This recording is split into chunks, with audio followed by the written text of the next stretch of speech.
Welcome to Savvy Broadcasting Life Unscripted with your host, Christina Rivera. Our guest today is Carol Novello of mutualrescue.org. Today we talk about how adopting a homeless animal can save you too. Find out more at mutualrescue.org. Hi, Carol. Welcome to Savvy Broadcasting. I'm so grateful to have you out here today. How are you? Great. Thank you. I'm delighted to be here. Oh my gosh, I'm delighted to have you. You're going to talk about one of my favorite things that your company does, and that is pet rescue. It's such a wonderful thing. A lot of people think, hey, I want to get that special dog, and I did too. I have my beautiful Henry here. He's right here. Let me get him up here. Say hi. Yes. Let's see Henry. He is my little rescue. Oh, he's so handsome. Look at him. Oh, my handsome boy. But I, like a lot of people, decided I wanted a small dog. And every time I went to the pound, they were fresh out of the dogs I wanted. And, a lot of people would say, well, screw that. I'm going to go to a store, pick up one that's breeded or whatever. And a lot of dogs suffer because of that. But there's a lot of dogs that need to be rescued that are out there already, and you can give them the quality home, even not from your state, go to another state. So before we go to sharing all of your tips to help people out there with that, share how you even came to creating Mutual Rescue. Well, Mutual Rescue came about because I actually transitioned into animal welfare after working for many years in high tech. I was a senior executive at a software company, and just through serendipity, actually ended up having the opportunity to run a large animal rescue organization here in Silicon Valley. And one of the things that people would say to me when I made this transition was, why are you helping animals when you could be helping people? And I thought that was a pretty fascinating question because I knew how animals had impacted my own life. And I did a little bit more research, and I learned that of the $410 billion that Americans give to charity every year, only 3% goes to animals and the environment combined. Wow. Yeah. And so that really alerted me to the fact that there's kind of this second-class status that animal welfare has in people's minds when it comes to their charitable giving. And so I really wanted to change the conversation from people or animals to people and animals. Yeah, and I love that story. You created a wonderful series of short films about people who have gotten rescued, that have changed their lives. And I know Henry's changed our life for the better. But to realize it really is a people story and a pet story, it goes hand in hand, because I believe these wonderful creatures, cats included, have been really great companions to humans, and actually, I think, bring out the best of what we are as humans, and they help to bring that out. I couldn't agree more. And that's one of the things we wanted to do with the short films. So we started a national initiative at the local shelter that I happen to run, because we wanted to create national awareness around the impact that adopting an animal could have, and then drive engagement at the local level. So we started out doing these short films. We put out a call for stories, inviting people to share their stories about how adopting a homeless animal had transformed their lives. And our very first film was called Eric and Petey. And it was the story about an obese man who adopted a shelter dog, and he lost over 140 pounds, dramatically changed his life. And that first short film has since been viewed over 100 million times across the globe in various social media platforms. So it really resonated with folks. We've since gone on, we've released 10 more films, and collectively all of these films have been viewed 153 million times. Wow. So we know that they really strike a chord. If people would like to see the films, they can go to mutualrescue.org, and our films are available there. And then that actually led to publishing a book called Mutual Rescue: How Adopting a Homeless Animal Can Save You Too. And what's fun about the book is it not only tells stories, it also brings in the science and the data that validates for our heads what our hearts already know. This is so true, Carol, because I've heard studies done where they bring dogs into places, old people home, or into a sick ward in a hospital. And just the energy, the positive energy of dogs and animals, cats, it really helps the patients increase their immune system and just a happier overall experience, helping them recover and heal better. And so the same goes. Ever since we brought Henry, my husband said our life has not been the same. It kind of revolves around our little buddy here.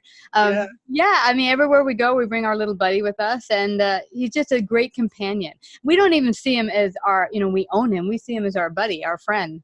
Yeah, that's right. Yeah. Yeah, they're wonderful, wonderful family members, and animals have an impact on all aspects of our well-being: physical, emotional, mental. You mentioned, some of the benefits of physical well-being in terms of healing. They do increase our immune system. They can help reduce heart rate.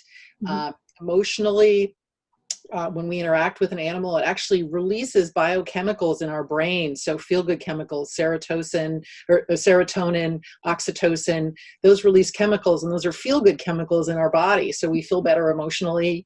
They help us be more present and able to focus more. So there's so much they add to our lives. You mentioned something very important, and I think animals in general do this. They live in the present. I found it funny that a business coach had said, do you ever see a bunch of squirrels who are thinking about starving tomorrow, and they're waiting outside 7-Eleven going, how are we going to get in there and get those nuts? They're not worried about tomorrow. They live right here in the present. And I love that you mentioned that, because that's something that we can learn from our pets, is to actually be more present. I couldn't agree more. And there's a wonderful quote from Eckhart Tolle. He talks about animals, and he said, we haven't really realized the true impact that animals have in our lives, which is they're here to keep us sane. And I think they do that because they do keep us grounded in the present moment. And also, as well, you might have heard about the jail program that was bringing wonderful results to people in jail. They might be hardened criminals, but you bring a big, wonderful dog in there and they turn into mush balls, because like we said earlier, I think it really does bring out the best in humanity, having dogs around. Well, I actually talk about the prison programs in the book. It's actually in chapter 4 of Mutual Rescue. And I highlight a story about a woman named Mary, who was part of a program in Gig Harbor, Washington, that focuses on having inmates train dogs. And that was an amazing experience for her. It helped her transform her sense of who she was, what her worth was. When she actually got out of prison, she started her own dog grooming business and really has created a grounding in her life. And she's truly grateful for how transformational that experience has been. That's amazing to me. And what have you found working with people who maybe have a misconception? You said earlier that people think, well, why are you working with dogs, not helping people? What are some of the other misconceptions you've come across with regards to pet rescue and to pets in general? Well, I think that people think, oh, if you're giving money to animals, then you're taking away from people. And what I really want to have people understand, both through the films and through the book, is that they understand that you're actually helping both. And one of the things I like to say is, when you connect an animal with a person, you're transforming two lives. And when you connect thousands of animals with thousands of people, you're actually transforming communities. And so when you think about that happening all across the country, millions of people being connected with millions of animals, it really is having a positive, uplifting effect on people that really makes our communities better, makes our families better, and makes our individual lives better. You mentioned something very interesting. My husband and I call my doggy friend here, Henry. We call him the ambassador, the Bay Ridge ambassador, because everyone in the neighborhood doesn't know our names. They know So true. Hey, Henry! We go into my favorite cafe. Henry comes in with me, and they're like, hey, Henry, how's it going? He goes over and gets his pets. So he has really changed the community around here. I think if we disappeared, if God forbid something happened to us, I think a million of our neighbors would just pick up Henry, and he'd be just fine. But it's really awesome that you mentioned the community part, because it doesn't just affect the person who's living with the dog. It does affect the entire community. Yeah, I actually think about animals as kind of being almost a great equalizer, where it doesn't matter, your gender, your political orientation, your economic class. It actually becomes a bridge where you can connect with other people and find commonality. And more these days, we need all the opportunities we can find to find what we have in common rather than what divides us. And I love that about animals, and the fact that it really can connect us to one another. It can open us up to getting to know new people and really understand that we're here to help each other be better, and animals are a way for us to realize that. Yeah, and that's what I found. I found that as you get to the core of every human being, what is the most important thing? Love. And we want that in our lives. We want a great family. We want, our kids or whatever. We want that togetherness. And that's what we all seek, that connectiveness. And animals definitely help us with that. Now, one thing, let's talk about that building relationship of finding the perfect pet. Because I went to a number of rescue places before I found Henry, and I was looking for a small dog. Uh-huh. And I had thought, hey, I want a Yorkie. It's got to be a Yorkie. It can't be anything else. And the day I found Henry and the Yorkie, because I would look on the paper and be like, it's there. Let's get in the car. Let's go. Boom, we get there and it's gone. And so that kept happening. I was like, ah. And he said, well, the small dogs in the city go real fast. So we got there that day and there were a pit bull, a cute one. But my husband's like, no, we have a studio. It's not going to work. But then we saw Henry sitting all by himself alone. He said they just found him. He's a rescue. He was almost dead on the side, of the road. And so we got to get him checked out so we can't have anyone look at him. And I begged them. I said, can I please go look at Henry? I want to go meet Henry. And so they had me meet with him and they said, but we can't have you take him. But hey, if you put deposit down, we'll save him for you when he is ready, if he's ready. If he isn't ready, he's sick, and we put him down, you won't get your money back. I said, fine, here's my $75, take it. But let's talk about how to find that perfect match. Because I think a lot of people think he's cute. I just want that dog. But is it a perfect match for the person, the lifestyle? Yeah, and you hit upon a key thing, which is lifestyle. So a lot of times I think people can get enamored by what an animal looks like and kind of, think, oh, I want this one because it's cute or this and that, or I want a particular breed because, Huskies are amazing looking dogs. Like, I look at Huskies and go, oh my God, I'd love to have a Husky just because they look so cool. But Huskies need a tremendous amount of exercise. Really?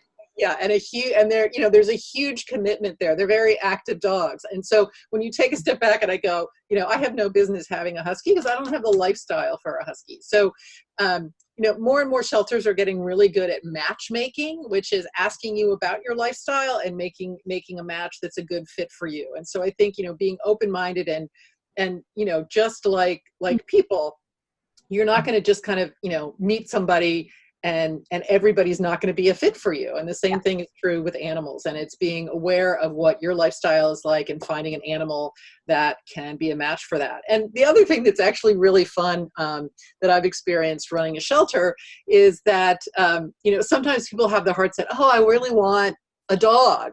And we've had people that have come in looking for a dog. We had one cat in particular, his name was Snowball, and we had clicker trained Snowball, and he did all of these various tricks. And one of our behaviorists was actually clicker training Snowball one day, and somebody had come in to adopt a dog, and they saw what was going on with Snowball, and they're like, oh my gosh, this is the perfect animal for us, because they said, we want to do, we want to train and do, treats and training and all this and stuff together. So they went home with Snowball. So you never know who might steal your heart or what fit might be there with a particular animal. And it's interesting. When I was looking for my dog here, I was thinking I want this type of dog, like you were saying, and I went there with the idea that it's got to be a small dog and all this stuff. But it's interesting, when in my 20s, when I first went to look for an animal, it was a cat.